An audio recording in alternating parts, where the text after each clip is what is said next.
So we have already discussed about the first two, I believe, yesterday class. It's glomerular filtration process.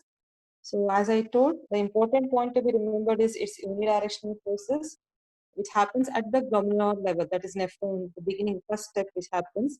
That is a unidirectional. You don't expect the opposite direction movement of the molecule back to the systemic circulation at this part. See, don't get confused with the tubular reabsorption process. Their reabsorption happens, no doubt, that is both the direction. Okay, but here it is a unidirectional, so whatever molecule passes through based on its particle size, it enters into the nephron tubules, and from from there it gets excreted out of the body. So the important prerequisite for the glomerular filtration is what all? It is a molecular size, especially. It doesn't matter what is the property of the drug, that is chemically what it is actually, just the size, and also the pore size of the membrane which is present in the GF, that is glomerular filtration area. So also we understood the measuring parameter, that is the glomerular filtration rate, is 125 ml per minute. This is one of the value which helps us to understand the function of the kidney. So there are methods which they follow, and they try to determine this rate.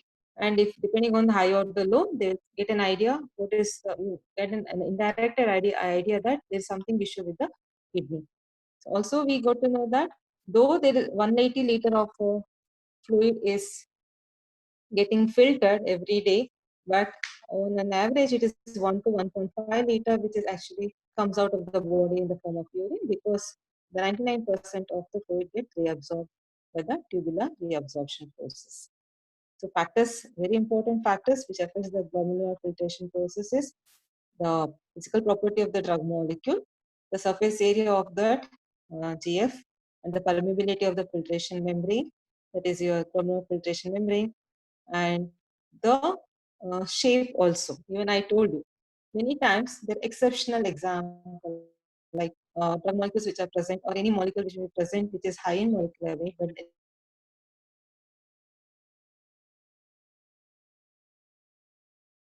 linear, like chain like structure, though its molecular weight is very high. So it's not only the weight, even the shape of the drug molecule, also the structure of the glomerular filtration, that is structure in the sense the surface area and the permeation property of the filtration membrane, which can get affected during the pathological conditions. So there are different chemicals which can be used for determining this filtration rate, which exclusively excreted because of the filtration process. It is not actively secreted. So you can't just select any chemical as an indicator here. Those substances which exclusively excreted, filters and then excreted out of the body, only that can be selected as an indicator. If it is, for example, excreted even by the active secretion process, it is not clear for us whether the filtration process is happening or not. So that's the reason these are some examples which helps which can be used to determine the GFR rate, which gives us idea about the kidney functions. So we think we completed this also, active tubular secretion process, wherein which the carriers are present, and the secretion happens after the not in the glomerular region, it happens in the tubular region, the active secretion. So parallelly it happens actually. It is not an event which is happening after the filtration, it is the secretion. Secretion and the filtration can happen simultaneously. That depends on whether the drug has the carrier or not. So carrier dependent is saturable process, capacity limited process, and also transfer against the concentration gradient. So there are systems, I told you, that varieties of carriers are present in the tubular region, because of which the active secretion can take place. So broadly they categorize into weak acid system and the weak base systems. So these are some of the chemicals can be used as an indicator to measure the secretion rate. So when you compare with the mannitol, previously the examples which we use it for the GFR rate determination, this exclusively get filtered in the glomerular process, only by the filtration process. But this one, it mainly gets secreted by the active secretion process. So you're giving this in the solution form, and then we are trying to measure this amount of this chemical substance in the urine, which gives us idea about how much is coming or how much is coming out of the active secretion. It also indirectly tells about the function of the kidney. So these are the two chemicals which you can just remember. The substances are both filtered by the glomeruli and the secreted by the tubular cells. Oh, okay. I thought it's only by the active secretion process. It happens. I get back with this tomorrow's class. I'm just getting some doubt regarding the statement. I'll rectify that tomorrow. I'll clarify tomorrow. So this active secretion, whatever you are telling, you have understood, is extremely rapid for these drugs. Okay, comparatively, the glomerular filtration process, the active secretion is very rapid for this drug, and practically all the drug carried to the kidney is eliminated in a single pass. So at a time, it comes out of the kidney. Okay. So clearance of this drug, they have understood it is 425 to 650 ml per minute. So this is a determined, the value which they already know about this two chemicals, that it is 425 to 650 ml per minute. So keeping this value as a reference value, what they do is they try to determine function of the kidney. A person whom you're expecting to have the kidney disorder or some problem with the kidney function, you can administer this knowing the fact that it can be filtered also, and also it can be excreted, that is secreted also in the tubular region. It can. So on an average, it is 425 to 650 ml per minute. It's the value for a normal person. So anything goes change with this 650 ml per minute. So what happens? That gives us an idea about the abnormality of the kidney functions. Look at the number, it is 425 to 650 ml, which is much higher than your GFR rate. If you look at the GFR rate, it is 125 ml per minute. Means those chemicals which excreted only through the glomerular filtration process, its value will be 125 ml per minute. But these chemicals, whatever just now we have noted down, that is para-aminohydrochloric acid, PAH, and iodopyrazate. Okay, so these are the chemical which get excreted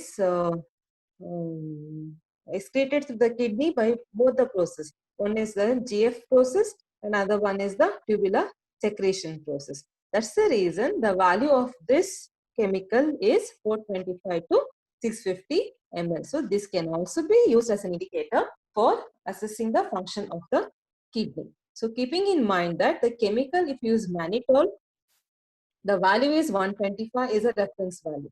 If you are using this para-amino hippuric acid, the reference value is 425 to 650 ml per minute. So the standard reference value, keeping that as a reference value only, I have to decide about the function of the kidney.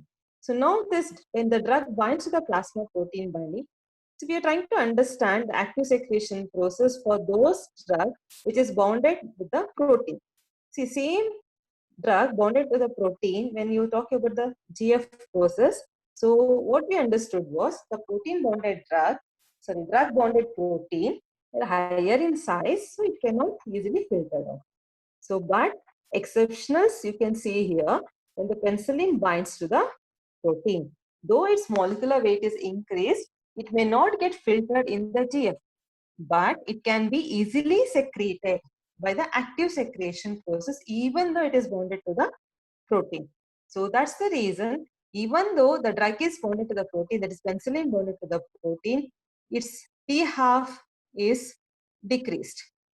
So what we have learned in the drug protein binding chapter is, if the drug binds to the protein, generally what we have learned is its elimination get prolonged because it cannot easily get excreted. The exceptional example, what we are trying to understand here is a penicillin, which is bonded to protein, but still its elimination half-life is reduced because it is getting excreted out of the kidney by active secretion process. Okay, so the T half of the drug is mainly dependent on the whether the drug has any active process or not with respect to excretion process. Okay. So this protein bound drug generally affects the glomerular filtration because of the increase in the size. But as I said, penicillin cannot be affected by the even after getting bonded to the protein because it has active secretion process.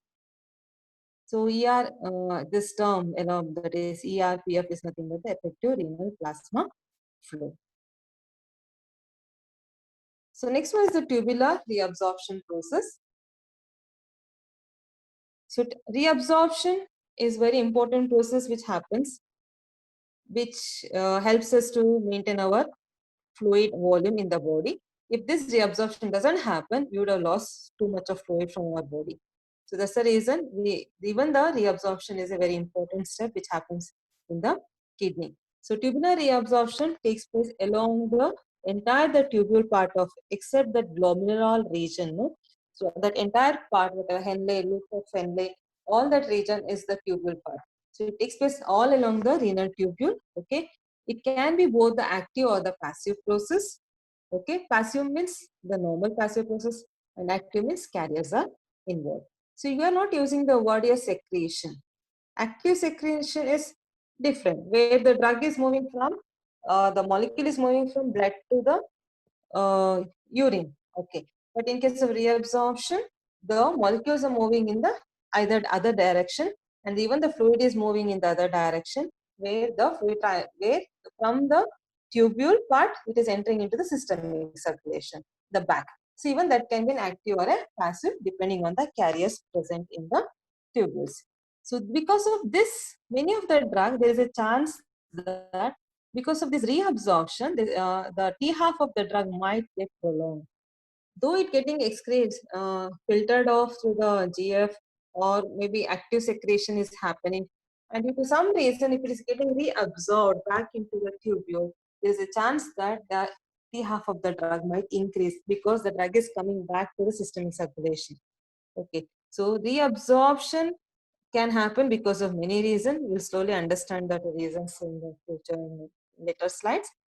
It is generally seen with high threshold endogenous substance of the nutrients that the body needs to conserve. So this kind of process, reabsorption process, we get to see normally in our body. It happens normally in our body with respect to the nutrients, so that we don't get deficiency of these nutrients in our body, to conserve or to preserve in our body, or to balance the electrolyte content in our body. This tubular reabsorption is very important. These are some of the important nutrients which actually, though it get filtered off, it get reabsorbed back into the systemic circulation. So there's something called clearance. I told you maybe in future I'll be dealing with this term in detail. So clearance is another way of expressing the elimination process. That is the blood cleared of the drug. It's another way of telling how much ml of the blood is cleared of the drug is the nothing but called as the clearance with respect to unit time. So for that drug, those drugs that are partially reabsorbed, the clearance value of the drug will be less than GFR. So understand the statement: for the drug that are partially reabsorbed, the clearance value of the drug will be less than the GFR. Maybe at this point, since clearance concept is not very clear for you, you may not understand, because the clearance is another way I told you expressing the elimination process. So those drugs are partially reabsorbed, no? The clearance value of the drug will be less than the GFR. When you talk about GFR, it is 125 ml per minute. Even the clearance has the same unit. So that is mg per minute. Sorry, ml per minute. So anyway, at that time, I'll discuss in detail about this. But this point, since we are talking about reabsorption, just remember those drugs that are partially reabsorbed, that is partially, not completely reabsorbed, the clearance value of the drug will be less than the glomerular filtration rate. Okay. So reabsorption of this drug are mainly dependent on the pH of the fluid in the renal tubule, that is the urine pH, and also the pK of the drug molecule. So I repeat again, we are talking about the factors affecting the tubular reabsorption process. Those factors are, it is the pH of what, like how we discussed in the absorption process, pH of the GI fluid, same here, pH of the renal tubule, that is the fluid present in the renal tubule, that is nothing but called as urine pH. And generally it ranges from 4.4 to 8. This is a normal pH range. And the pK of the drug also another factor which can affect, which decides. So depending on the condition of the fluid in the renal tubule, and the pK of the drug, that is the property of the drug molecule, the reabsorption can be, can vary from one drug to another drug molecule. So this urine pH, when we talk, so it's something like we are discussing about factors affecting the excretion of the drug from the kidney. So if they ask you to write factors affecting excretion of drug to kidney, first point you'll be talking about the particle size, particle shape with respect to GF. Okay, and the surface area of the GF, that is glomerular filtration unit surface area, and the permeation property of the glomerular filtration unit. Fine. So other than that, the other factors which can affect the excretion of the drug from the kidney is the urine pH again. So it's a combined. You can accumulate all these points together to write it as the factors affecting the drug excretion through kidney. So this urine pH normally depends on the diet, what type of food we consume. The urine pH, though it ranges between, generally it ranges between 4.4 to 8, but that depends on, that's the range. Since it is range, this depends on the diet, what we consume, pathological conditions of the person, and the what type of drug we are taking. Whether drug itself can change the pH, all this matters. So diet rich in carbohydrates, the one of the example to add up is, it will result in higher urine pH. Okay. Protein rich diet will lower urine pH. This is just an example to add up to the effect of the diet on the urine pH. So this urine pH can be changed because of the type of food what we consume. Why are we so much worried about the pH? Because the reabsorption is very much dependent on the urine pH. Any slight change. How it depends on the urine pH? Because the drug are either weakly acidic in nature or weakly basic in nature, which are electrolyte in nature. Okay, so electrolyte means a capacity to get ionized or remain unionized depending on the pH of the surrounding environment of that drug. So the ionized and unionized drug will decide whether the reabsorption should happen or not.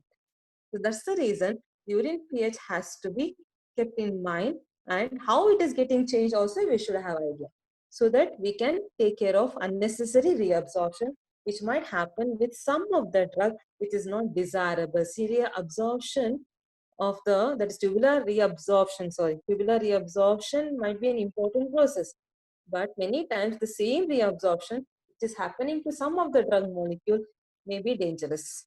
Okay, so that's the reason we should always have an idea about the diet consumed by the person, especially when you're dealing with the, as I said, kidney patient or the person who is having kidney disorder. So all this has to be deciding factor to get an idea like what might happen to the drug when it is administered to that kind of patient. So some of the examples you can see, ascorbic acid, ammonium chloride, methionine decreases pH. They are called acidifiers. See, maybe you would have consumed, you would have taken for the different reasons. This ascorbic acid, ammonium chloride, methionine, or it could have added up along with the diet also. But these are just an example to remember that these are some of the molecule which can which can decrease the pH that results in the acidifying, that is acidic condition. Fine. Same with antacid. When we consume sodium bicarbonate, it increases the pH. So they are alkaline. They actually alkanizers, they are called as. Means it will change the pH into alkaline condition. So now, depending on the drug, like for example, if you're consuming the vitamin supplements or maybe like you are taking, there's a chance that your pH might change, or you may be taking the antacids, there's a chance that again the urine pH might change. So now we have an idea that in what, how it is getting changed, whether it's getting to higher side or at the lower side. Lower means acidic, higher means basic. So fluid administration by IV solution even can affect your urine pH. So solution of bicarbonate and ammonium chloride, these are some example. It is used in acid-based therapy, even that causes the change in pH. This is something which you would call it as acid-based therapy, for which we use some IV administration of some bicarbonates. Okay, even that can result in change in the pH. See, this information I need to have in mind, I mean, need to have this because when I administer some drug along simultaneously for the treatment of some ailment, so that drug, how it behaves or what happens to its elimination is dependent on the other parallel therapy what they are giving to the persons. So there's a continuous monitoring is required.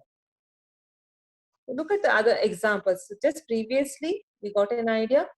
There is a chance that urine pH can change, and that urine pH can change because of the type of diet, whatever we consume. Okay, some diets can increase the pH and some diet can decrease the pH. Fine. And even not only the diet, even some of the drugs. Okay, these are the examples, can also change the urine pH. Either you administered orally or even administered by IV route. So it doesn't matter which route, but still it can affect the urine pH.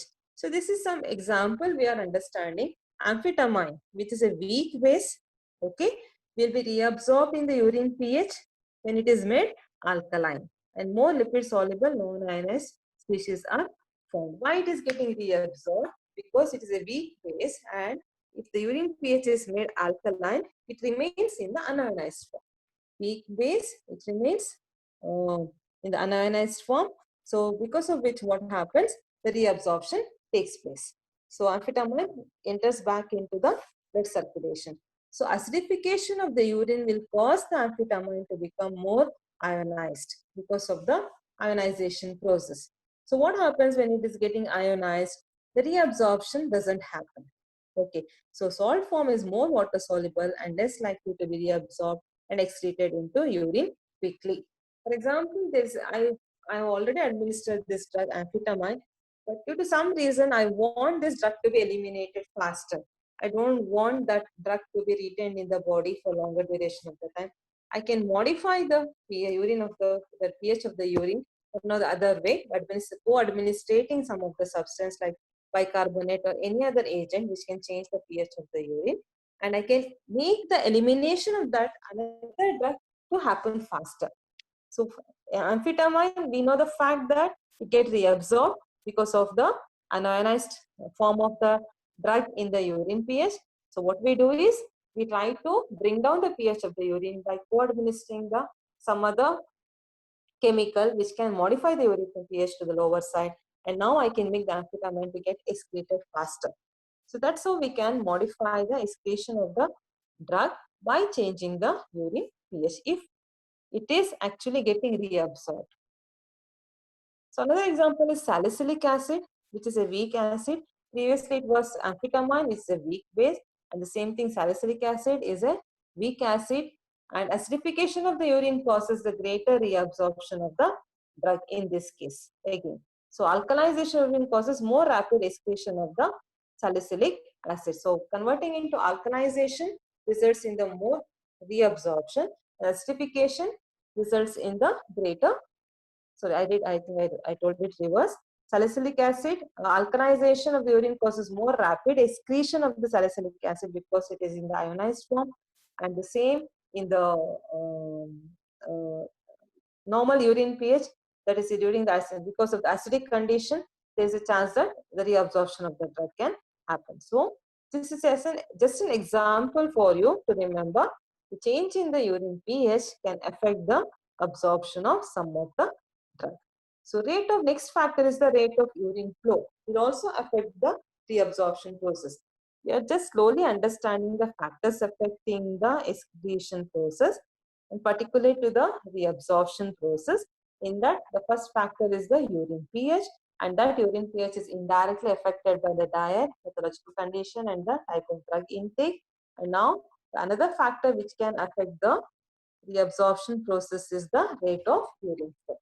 So non-polar and non-ionized drugs which are well reabsorbed are sensitive to changes in the pH of urine flow. I repeat again, non-polar and non-ionized drugs. Okay, non-polar, that is lipophilic in nature, which are well reabsorbed are sensitive to change in the rate of urine flow because the absorption of the unionized drug molecule is high because of its lipophilicity. It's a general thing which you can apply even in the absorption of drug by the GI tract also. More the unionized state of the drug, better permeation. Same thing here, more the unionized state of the drug, the better will be the reabsorption. So what happens, because of the increase in the rate of the urine flow, the urine is flushed faster, it doesn't get chance for the absorption to happen or the reabsorption to happen. So that can happen with the co-administered drug, the drug which is you are co-administering with the another one of the drug. Okay, so that those drugs which increase, there are drugs which can increase the urine flow rate. These are the examples. Ethanol, though you cannot just call it as a drug, but this is one of the alcohol consumption person have this problem. Ethanol, large fluid intake, caffeine, theophylline, all this will increase the time for drug reabsorption and promote the excretions. In the sense, drug that increases the urine flow. So this increases the urine flow, and because of which what happens, the reabsorption may not happen. Instead of that, excretion will be promoted. Instead of reabsorption, will decrease the time for drug reabsorption and promote their excretion. In the sense, even that can also one of the mechanism you can think, if I want to flush out the drug from the, or if I want to avoid the reabsorption to happen, I want just that drug to be eliminated due to some reason. We don't know for what reason we want that, but if you want that to be done, even there is an alternative method is increase the urine flow rate. When you increase the urine flow rate, you can avoid the reabsorption happening, and thereby you can avoid the drug entering back into the systemic circulation. So you can avoid the reabsorption either by changing the urine pH. And how you change that urine pH? By changing the pH of the urine by parallel administration with some of the substances which can alter the pH of the urine. Or I can increase the rate of the urine flow by co-administering with some of the agents like ethanol, or by increasing the fluid intake, or by consuming caffeine, you can use it for increasing the fluid rate, that is urine flow rate. So that's how in both the cases it avoids the reabsorption happening. So just as an additional information, so when we talk about the mechanism of drug elimination, okay, this I'll be discussing again in the kinetic chapter. So I told you there are different terms we use for understanding the elimination. The one is the biotransformation, which happens in the liver. Okay, another one is the excretion, which can happen in renal and the non-renal.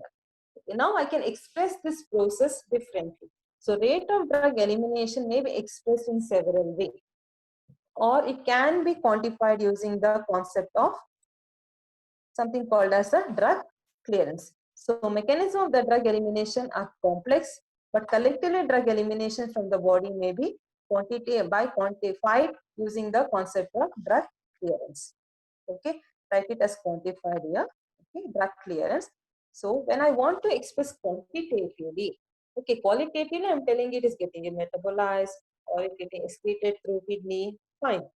Means quantity means you need to have a unit. So I can express as amount per unit time, amount of drug excreted out of the body per unit time, 1 week. Or I can also express it as volume per unit time, or also I can express as fraction per unit time.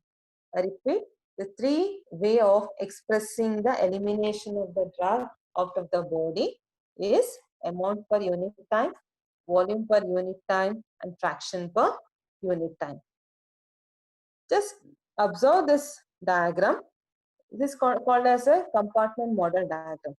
Okay, so right now don't worry what is a compartment model diagram. The three way of expressing the elimination process quantitatively is the amount per unit time, volume per unit time, fraction per unit time. Same thing has been represented in this chart. That is, first one is the amount per unit time. For example, in this box, the dose administered is 100 mg. Let us imagine this is as a body compartment. Entire body is considered as a one single box, which you call it as compartment. So in that, we have administered 100 mg of the drug, and we know the fluid volume is 10 ml.